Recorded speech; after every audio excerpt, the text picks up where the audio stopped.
I'm quickly going to run through these with you guys. We've done the applications of all of them. So this is on page 27, but you can follow on the board.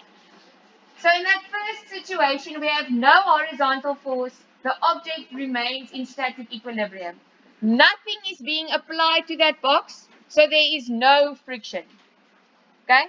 Niemand lê teen daai boks nie. Met ander woorde, hy ervaar geen kragte behalwe sy gewig wat aftrek ondertoe en die normaal krag wat boontoe trek nie. Remember, friction is on the x-axis, né?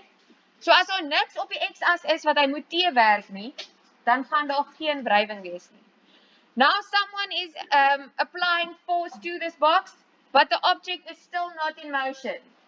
So the object is in static equilibrium. Once again, what did we say about equilibrium? It means that the two forces are equal in magnitude. Hulle is ewe groot, maar hulle is in teenoorgestelde rigtings. So in other words, we have this force being applied there to the right. So we'll have static force going to the left, and then obviously weight, normal force.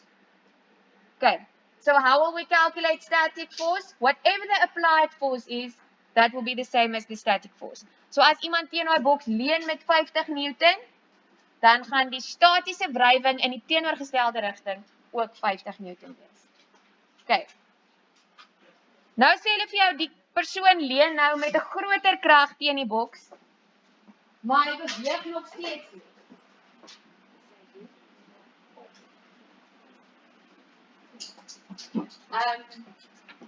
Die boks beweeg nog steeds nie, maar hy is op die punt waar dit gaan begin beweeg.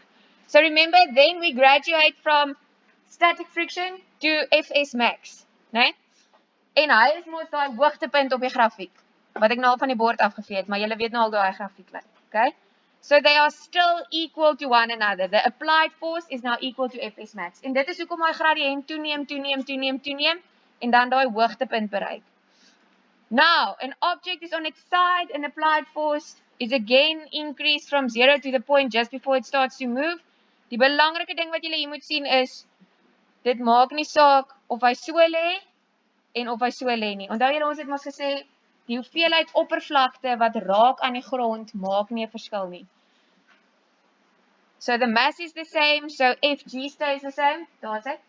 Die massa van die twee bokse is dieselfde. So sy gewig bly dieselfde, so sy normaal krag is dieselfde. Okay. Even though it's standing on its side, that does not influence it. Okay. Nou gaan ons oorgaan na kinetiese wrywing toe. This time the applied force causes this object to go into motion. So nou leun ons so hard teen hom dat hy actually begin beweeg. Onthou, nou kan jy nie meer sê die toegepaste krag is gelyk aan die kineties nie, because they are no longer in an equilibrium, né? Dink weer aan die toutrekspan, die een span is nou sterker as die ander span, né? So hy sleep hom nou daai kant toe.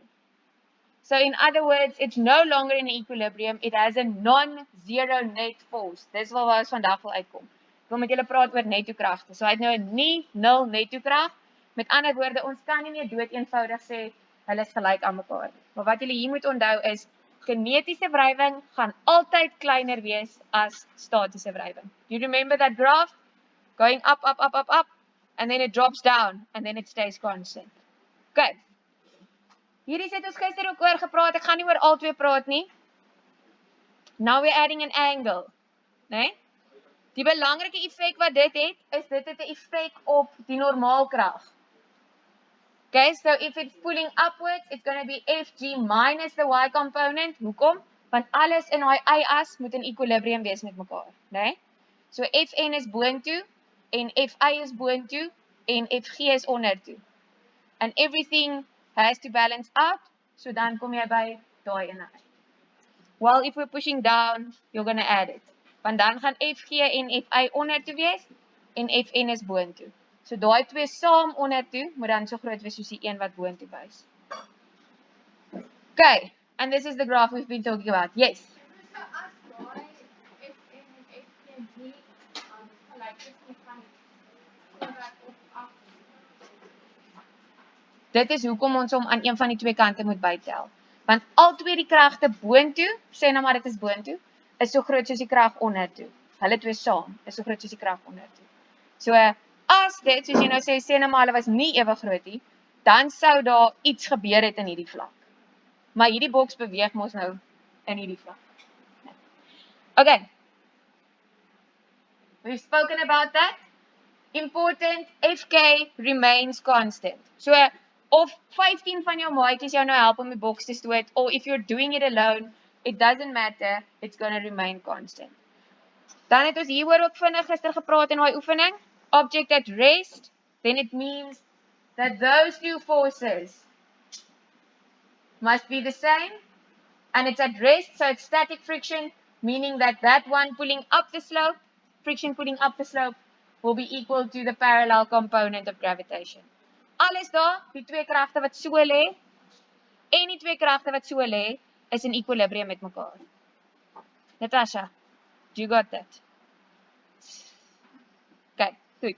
Statiese wrywing.